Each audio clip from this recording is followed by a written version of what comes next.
ICC একের পর এক নিয়ম বদল করে হরহামেশা, যার মধ্যে আছে বলে লালা লাগানোর নিষেধাজ্ঞা। আইপিএলে এতদিন সেটাই মানা হচ্ছিল, তবে 2025 আসর থেকে বলে লালা লাগাতে নেই কোনো বাধা। 2025 আইপিএলের অধিনায়কদের নিয়ে সভার পর এমন সিদ্ধান্ত জানায় বিসিসিআই। অধিকাংশ অধিনায়কই বলে লালা লাগানো নিয়ে নিষেধাজ্ঞা প্রত্যাহারের ব্যাপারে সম্মতি জানিয়েছেন, যাতে এই আসর থেকে নিষেধাজ্ঞা উঠে যাচ্ছে এই নিয়ম থেকে। আন্তর্জাতিক ক্রিকেটে দীর্ঘদিন পর্যন্ত বলে লালা ব্যবহারের সুযোগ ছিল, কিন্তু করোনার কারণে 2020 সালের মে মাসে লালা লাগিয়ে বল মসৃণ করা সাময়িকভাবে নিষিদ্ধ করে আইসিসি। পরবর্তীতে ক্রিকেটের অভিভাবক সংস্থা 2022 সেপ্টেম্বরে স্থায়ীভাবে বলে লালা লাগানো নিষিদ্ধ করে।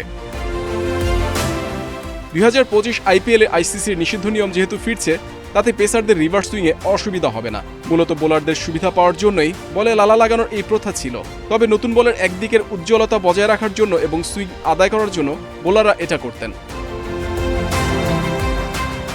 অতীতের এই প্রথা ফেরানোর কথা কয়েকদিন আগে চ্যাম্পিয়ন্স ট্রফি শেষে বলেছিলেন মোহাম্মদ শামি। এছাড়া বলে লালা ফেরাতে কথা বলেন টিম সাউদি ভার্নান ফিল্যান্ডারদের মতো পেসাররা। সেই পথেই এবার হাঁটতে পারে বিসিসিআই।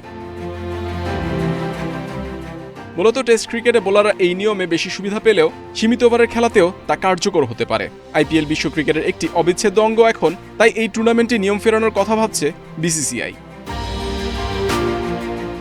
বলে লালা লাগানোর উপর এই নিষেধাজ্ঞা আইপিএলে উঠে গেলে তা বড় বার্তা হবে বিশ্ব ক্রিকেটের জন্য। সেক্ষেত্রে আইসিসিও তাদের সিদ্ধান্ত নিয়ে আবার বিবেচনা করতে পারে। তাছাড়াও আসন্ন আইপিএলে উচ্চতা এবং অফ স্টাম্পের বাইরের বলে ওয়াইডের সিদ্ধান্ত নিয়েও রিভিউ নেওয়ার নতুন নিয়ম চালু করতে পারে ভারতীয় ক্রিকেট বোর্ড।